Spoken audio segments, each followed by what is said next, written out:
Hey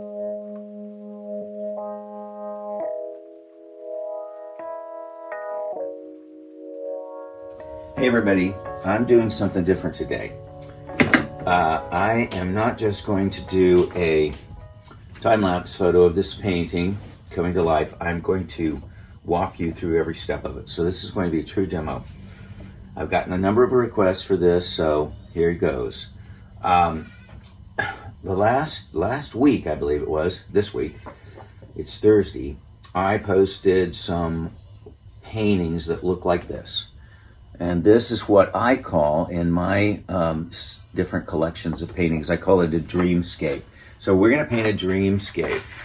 And we're going to paint it, I'm going to paint it partly in acrylic, and then I'm going to finish it in oil. Now, you may be an acrylic-only painter, so I don't know what to do about that. Maybe this is a time to try oils. What's the difference between oils and acrylic? The big difference is the viscosity. Oil, if you've painted with acrylic, you switch to oil and try it, it's going to feel like painting with butter. But blends are really, really much easier. Now, the key component in the Dreamscape series was atmosphere. So getting this kind of soft moodiness, and it comes from humidity in the air. You know, we're deep in the tropics, maybe down in Indonesia or the Mentawais or somewhere, looking at this wavescape, and so you have a lot of atmosphere. We're going to use oil to paint that. Now, I am painting on what's called MDF, which is multiple density fiberboard. You can buy it at Home Depot. It costs about $5 for a sheet that's 24 by 48. This is 12 by 36. I've cut this panel. I have primed it in order to not allow moisture to come into the board later on. So I covered the back with clear gel, clear acrylic, Liquitex. And the front I've painted in acrylic, they painted this ground on it. And why the tape? Well, because I've painted so many of these, and you know, when you do a series of paintings, some you like, some you don't like.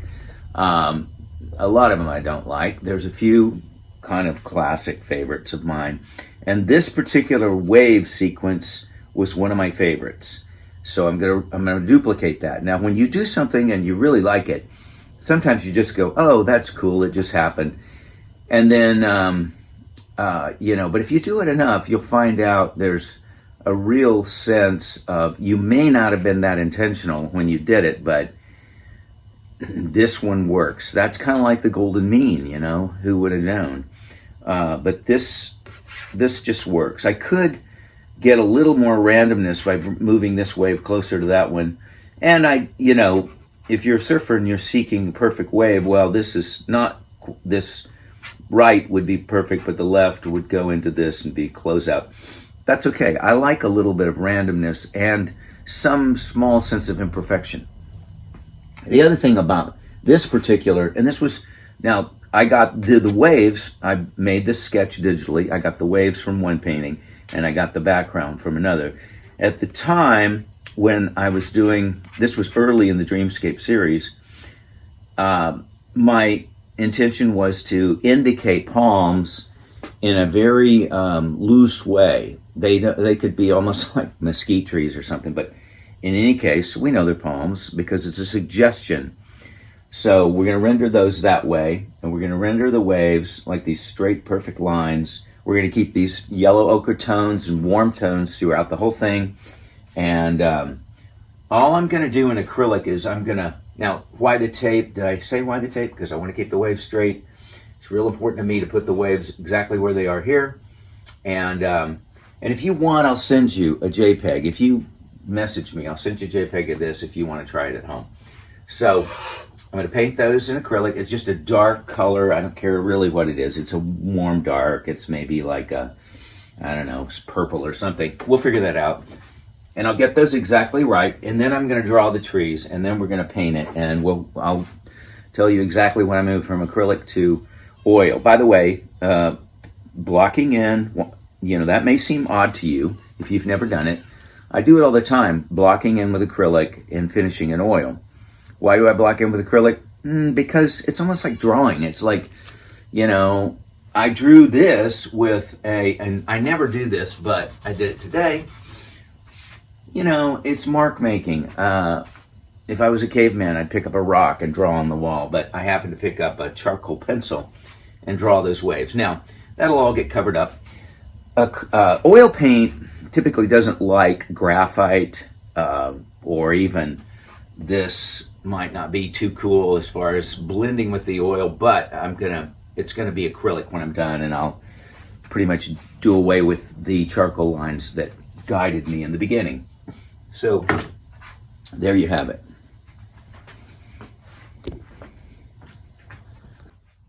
Okay, there we have it, acrylic waves.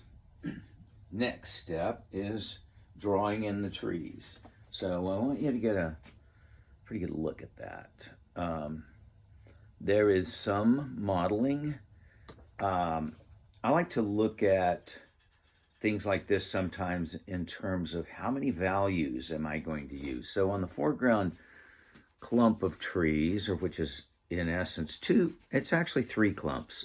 Let's just call it, this is 1, that's 2, that's 3, and then a distant 4th. And what I've decided to do with this in terms of one change I'm going to make is that I don't like to have warm colors in the distance. I'm going to cool this down. I think I've just been, since I did this painting originally, kind of trained by the standard landscape painting methodology of cool things in the background to push them back to create more depth in the painting. So I'm going to do that. But right now all we have to do is draw these tree shapes. And I think I'll just, I don't know, let's see, what kind of a tool can I find?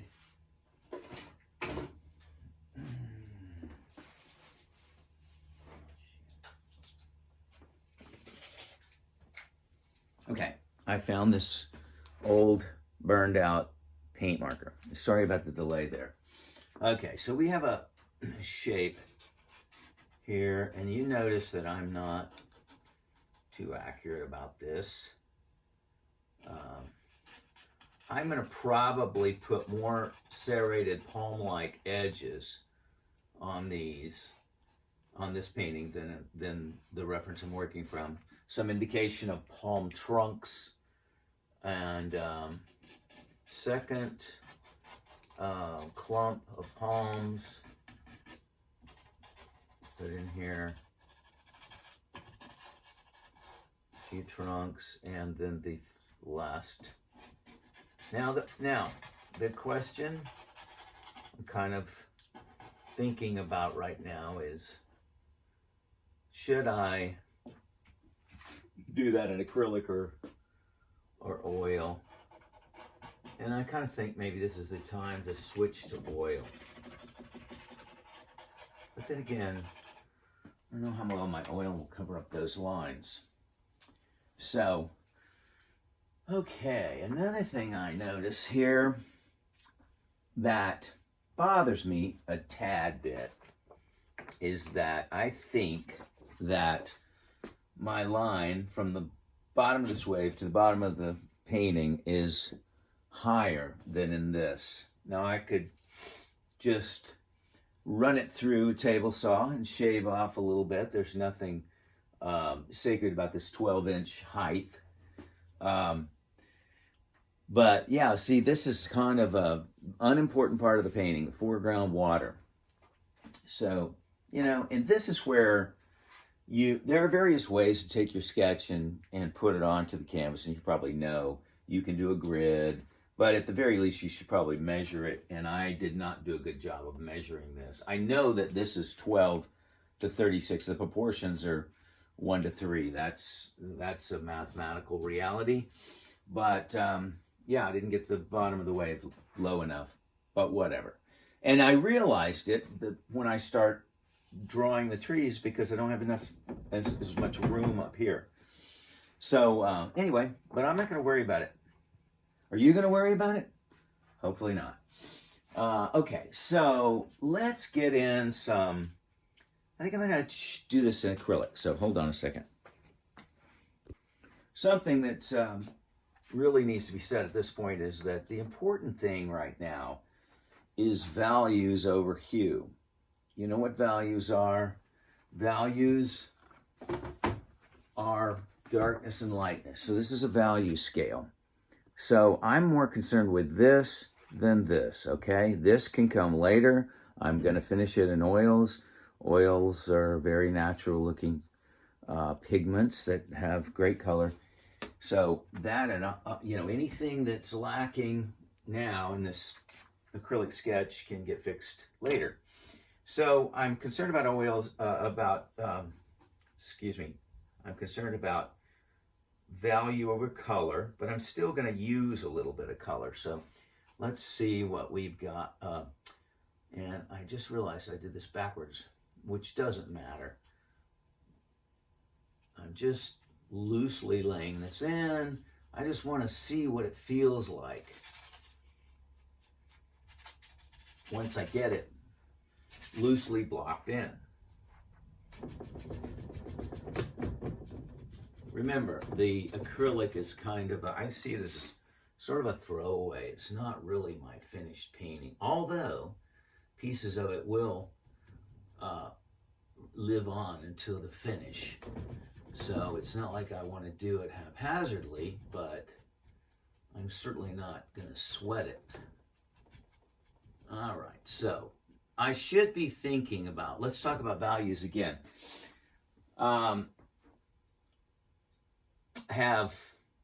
In this foreground clump, I'm going to have two values. I'm going to have a lighter value lighting the top of that. Let's see if I can, but I'll do that on a second pass. The original idea in this painting, and I didn't really think a whole lot about it at the time, was that the second mass here got darker. And let's see if that works, see if I like that. Again, I do kind of go into this with the idea that, hey, this is just a sketch and I can deviate from the sketch. But I've learned over the years that you can deviate from the sketch, and you may, in the end, you might say, gosh, why did I do that? There was no intentionality for deviating from the original sketch, and I didn't make it any better. If I can make it better, yeah, by all means, but don't deviate until you know how you can make it better. Okay, so there's that darker mass of trees, and then lastly, a mass that's not too much lighter than the first one, but it ought to be cooler. So I'm gonna bring in some ultramarine blue. I don't even have a full palette here.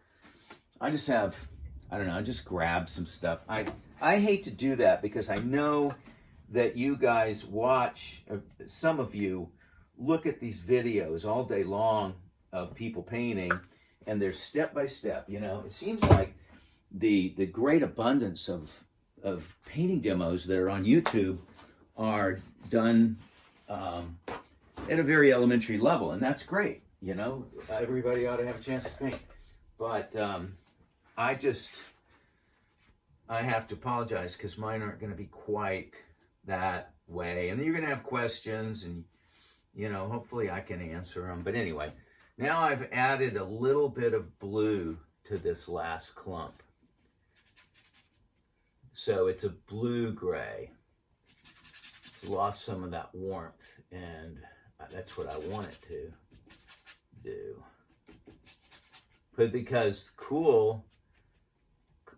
adding a cool hue will push it further into the background, further away. So that's the magic of a landscape painting, is to create depth, three-dimensional depth on a flat two-dimensional plane.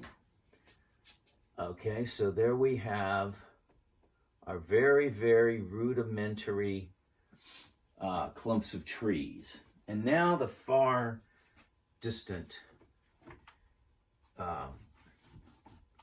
clump. It's like another island,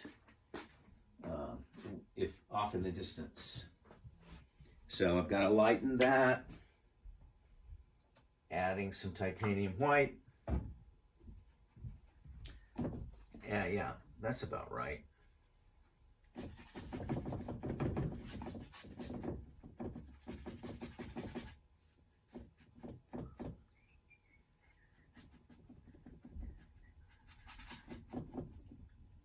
remember, it's just the suggestion of palm fronds.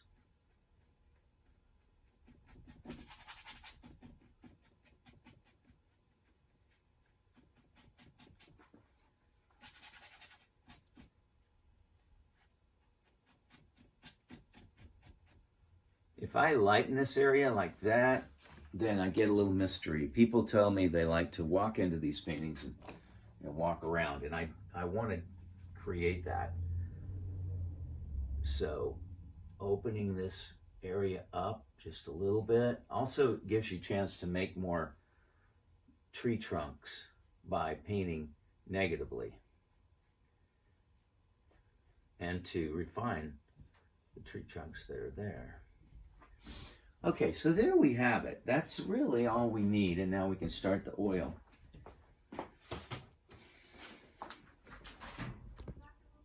Okay, now I'm pushing in so you can get a better sense of where we are with regard to our progress on this painting. Again, I'm kicking myself that I didn't move this closer. I might have to run it through the table saw to get it exactly right. I do that from time to time, especially you can't do it with canvas unless you're painting on unstretched canvas, in which case you can crop it.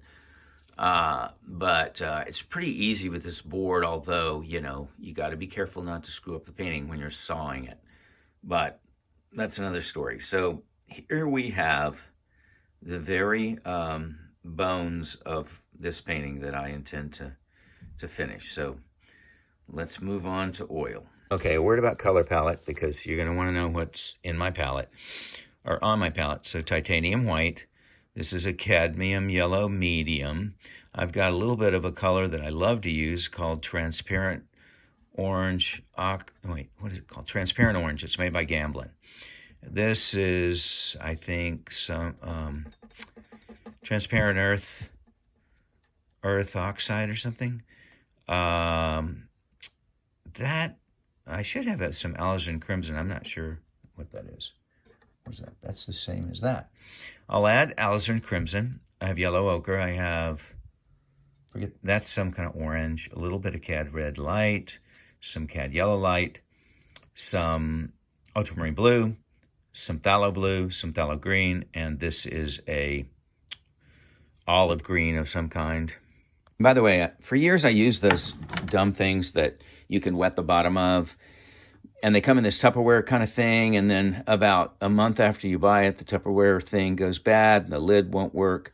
So I went to Walmart, and I bought this for like $2.99, and it has this top. That way, I can, when I'm done with my palette, cover it like this, and the oil won't dry as fast. So a well-used cover, as you can see. Now, what sorts of medium do I have? I have been using this, and I like this because the walnut alkyd is simply walnut oil with some sort of an alkyd in it, but there are no solvents in there, so it's pretty toxic-free. And I also have this, which I'll start using when that runs out, because I want to try this solvent-free fluid from Gamblin. Gamblin's a great company. They answer all your questions and make great products. So I have that, and I have mineral spirits, odorless mineral spirits, and that's what we'll use to create and finish this. Okay, what am I using for brushes here? This is a blender. This is a flat with a round end. This is what do they call this? A dagger. That ought to come in handy. A thin brush, kind of a small flat, a script liner, and a blender in case. And that's a blender I usually normally use a nylon brush blender, but that's what we've got for brushes. And now let's get started. So to start with, I think that I will get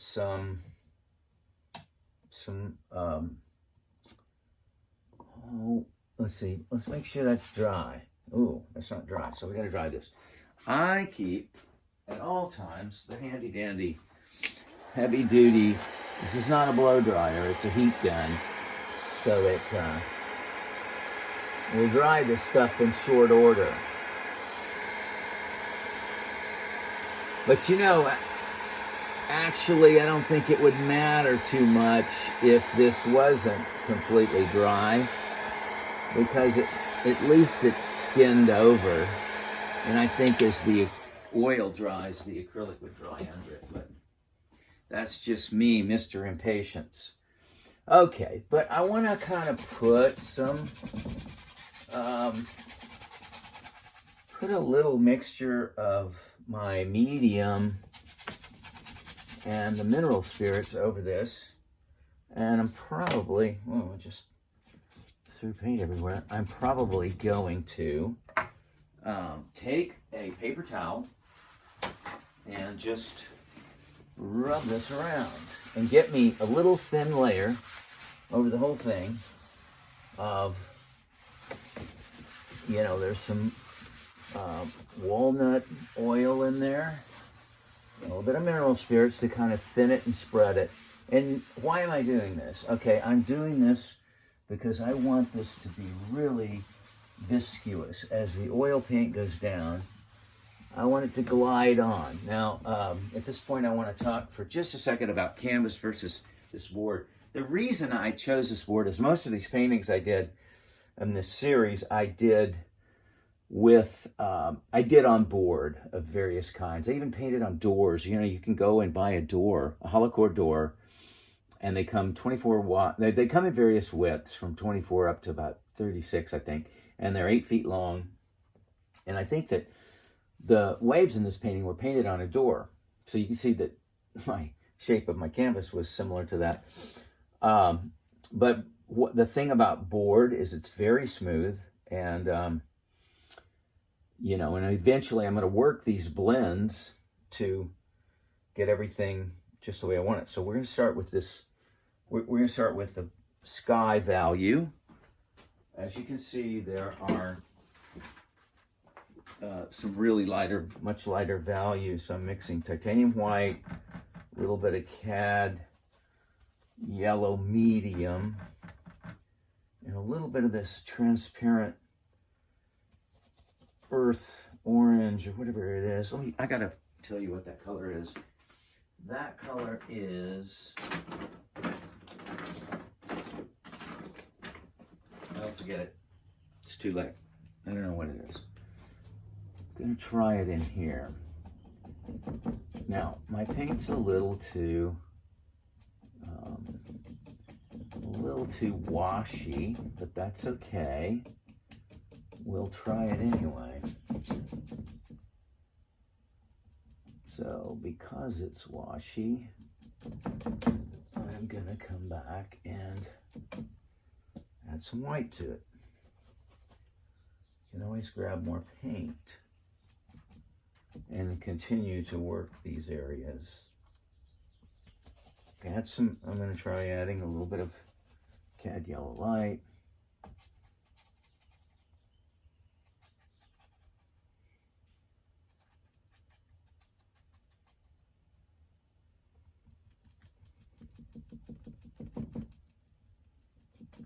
Dab this around.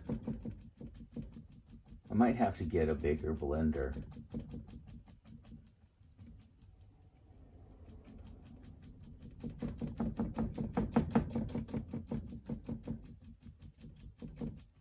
I'm creating a little bit of a gradient here, possibly.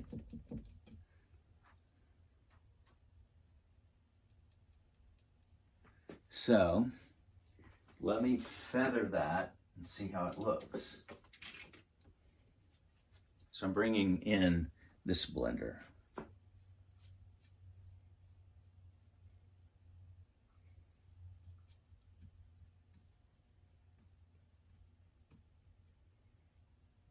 I don't care if I lose the top edge of those trees. I can always fix that later. But at least,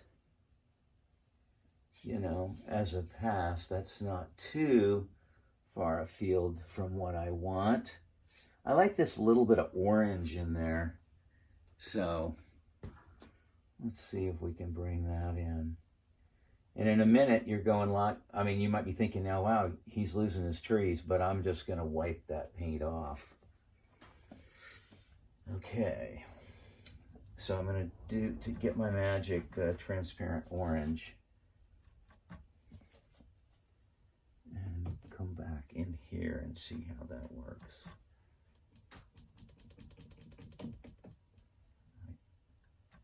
Maybe a touch of cat red light to get that orange that I'm after.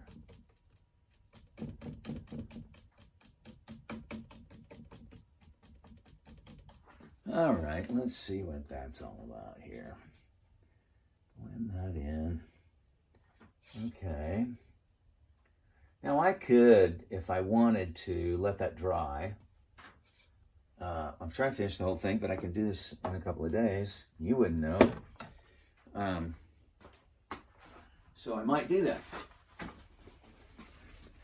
But this is what I meant by coming back and wiping away. And I'll finish, you know, all this detail on the trees will be finished in oil, so it really doesn't matter. I should have a glove on, but I don't. It doesn't matter too much if I'm finding the edge right now. I'll find it later. Okay, there we go. We got a little bit of sky going on. Now let's do some water below the waves, which is a kind of, getting in some, I'm going to bring in my olive green here for this. Let's see what that feels like. Okay, that's pretty cool. But I'm going to add some of those earth tones to it.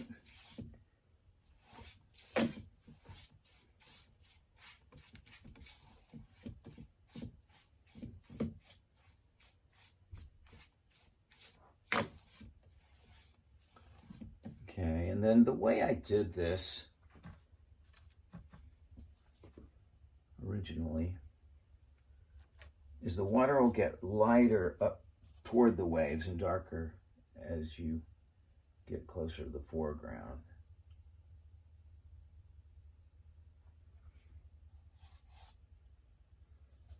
Okay.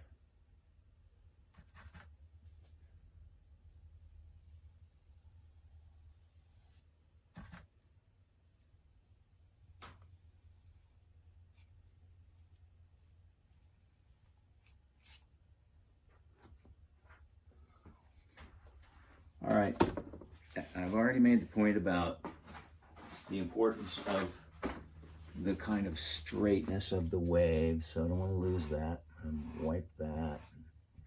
Try to maintain that nice crispness in the waves. And now the darker tones that go at the bottom.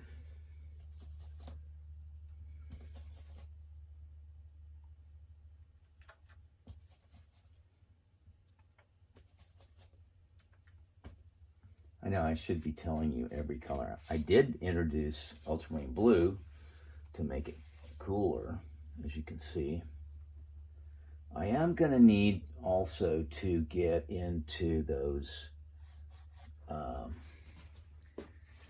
couple of, lines, because when you look at water, ocean water, and, wherever, if you were a photographer and you were taking this photograph, you might be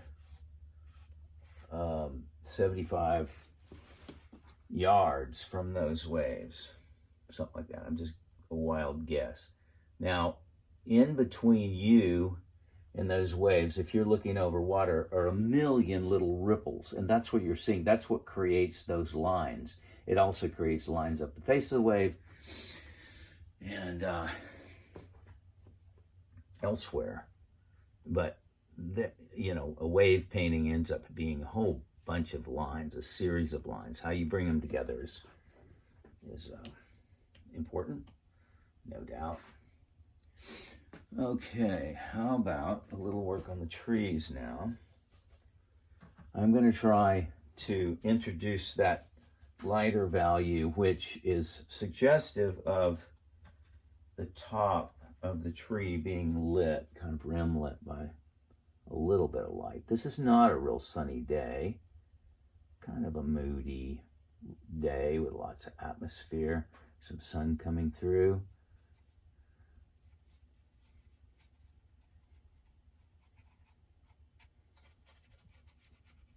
By the way, quick little ad, I'm going to sell this painting when we're done. So if this looks like something you want, just reach out to me. There was one guy that was interested already, so we'll see if anybody comes forward.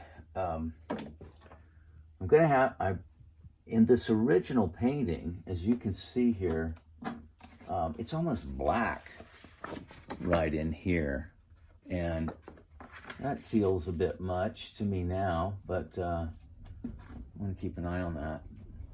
One thing about it, though, that's probably more important than the hue is the value. Again, back to value versus hue.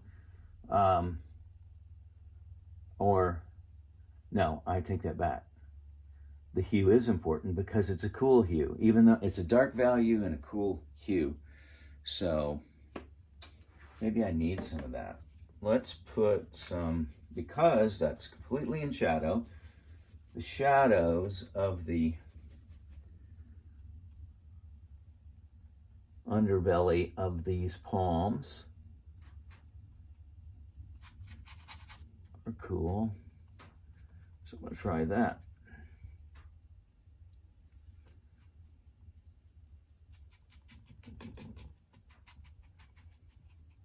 See how that feels. Yeah, maybe. Blend it in. These paintings, I used to call these paintings like tonalist paintings. I think there is some of that, you know, since there's not a lot of thick paint. There's not a lot of impasto thick brush strokes. They're very smooth. Some painters hate smooth painting. They would say, put some paint on there, for goodness sakes. But, you know, I did it the way I wanted to do it, so. Now I'm going to see, well, this is where I'm deviating from my sketch, because in my sketch, there is no rim light on the second group of these trees, but I'm kind of feeling like it might want some. So I lay a little bit of that in.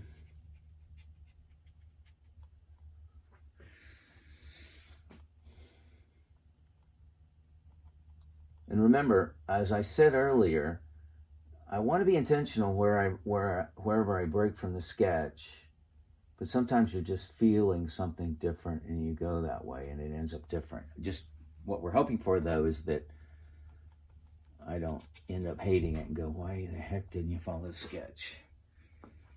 Okay.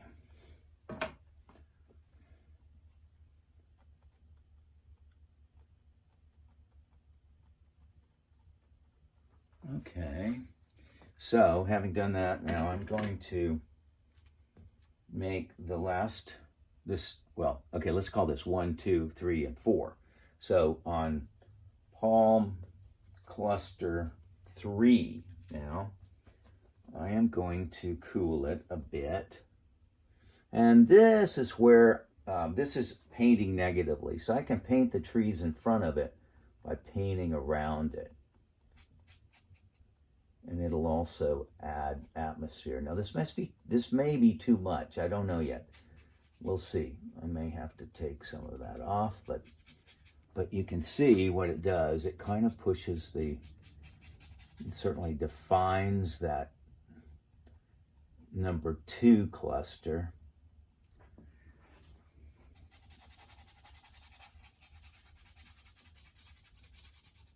Just blend that a bit.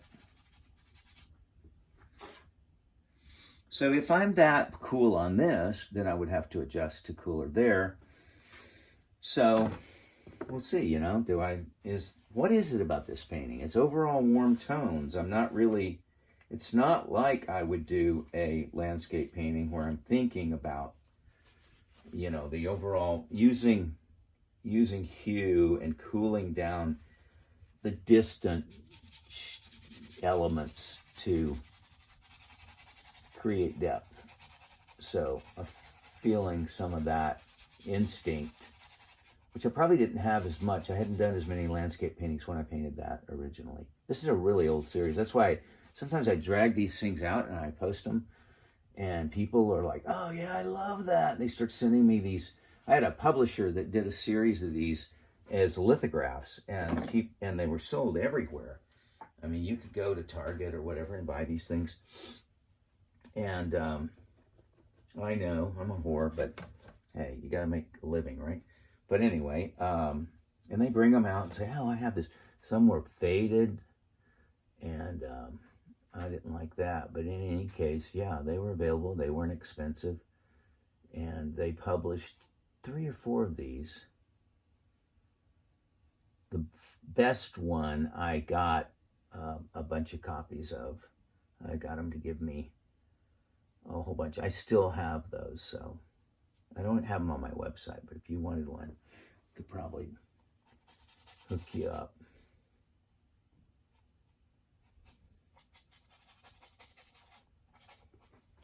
Okay. How's this thing looking overall? What do you guys think? Let's do a little blending. Should I just let this dry for a day or two? Well, there's a lot more I could do to it before it dries.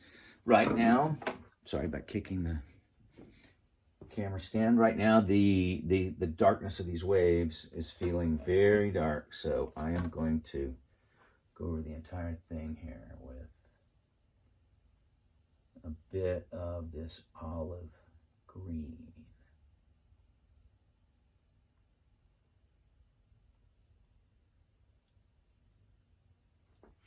Okay, that's a little better.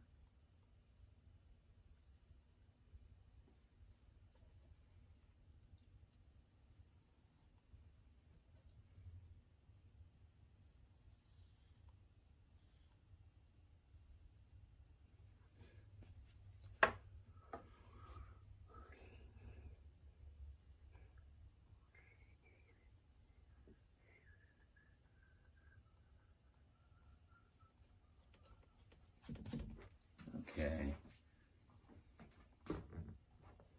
All right, now we're going to come back to the foreground. As it turns out, I'm using a lot of this olive green that I put on my palette that I showed you. So we're going to try the lines that I spoke of that are between you and the waves. They're ripples in the water that you're seeing.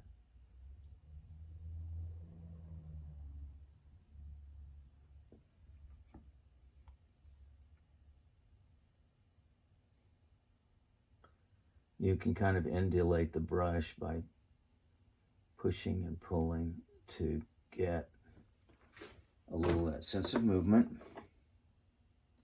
Now I'm going to blend it again.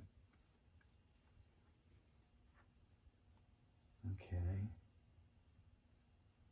I needed to kind of let this end of this wave, that end of that wave is going to just kind of dissolve into the water outside of it. So anyway, okay. Alrighty. All right, I'm gonna take a break, but I will be back and we can get this thing to the next level. Okay, so I have worked a fair amount since we last spoke, and it is changing. So let's see, here is what I was aiming for, and this is where I am right now. Okay, quite a bit of difference in the trees. So what we're going to do now, it's okay, there's no law that says I can't edit this piece as I paint the new one, but as I mentioned in one of the earlier entries, you have to be careful about that because you can take it in a way where you don't maintain what was magical in the first one, and this happens a lot. So the things that I thought made the first one good was the position of the waves, and I've pretty much maintained that. And these still need a lot of work. So let me grab a paintbrush so I can point at things. This a little big here. The paint has almost dried completely, dried to the touch. That's good. I was blending and softening, and there's a lot of that because I said at the beginning that one of the key components of this painting is atmosphere. Now, I couldn't help myself in trying to just suggest more of an actual palm tree than you have in this first one. I don't know if you recall, I said that these could almost be like mesquite trees. But, and then I need a harder line under that. That's nothing big. This bottom area is going to get darker. We know that. I'm also doing a little more with a reflection from where the sun is kind of hovering down to here. And then so there should be a lighter area here, as I've kind of indicated here. I could accentuate that a bit more, especially right there. And you don't see it in this, but I might not pass up the opportunity to do that because that might be a great light effect. And then the other thing is that this mass would cause a bit of a reflection of darker reflection in the water. So maybe I'll accentuate that. I've got to fix this. I've kind of lost my edge there. And yeah, I don't know. I think probably I will try to bring the trees to completion in this next pass and tighten up a few little things. I don't like the way this connects here. And do some refinement to the waves. So there you have it. That's where we are. I'll get back to you on the next pass. Okay, guys, I'm at 99% or somewhere around there. Although I would say I'm not quite finished because the finishing comes in looking at this for a few days and deciding what I like and what I don't like and whether something needs to be changed. So I did some interesting things. You can get a better view from here. Yeah, I think the light's better on it here. There, again, quite a bit of deviation from the sketch. And that's okay. We just can't help ourselves, right? And I do want to give one more final disclaimer or apology or whatever that I haven't yet been able to do a demo where I just go step 1, do this, step 2, do this, step 3, do this, and now you're done and you'll have a great painting. Maybe someday, I don't know. I mean, I will say that when I do workshops, I generally get beginning to intermediate people. It's not like I'm teaching any masters because I don't consider myself a master at this point. But in any case, there you have it. I did a lot of sort of streaky work on the foreground water, some sort of atmosphere and mystery to the trees there. This yellow orb thing, yellow light from the sun, and gradiating to this kind of weird taupey color. And the waves got a little, I looked and I had my waves just the way I wanted them and they were too dark. So I went in and put some highlights, as you can see. So there you have it. Thanks for watching. Hit me up with any questions and keep painting.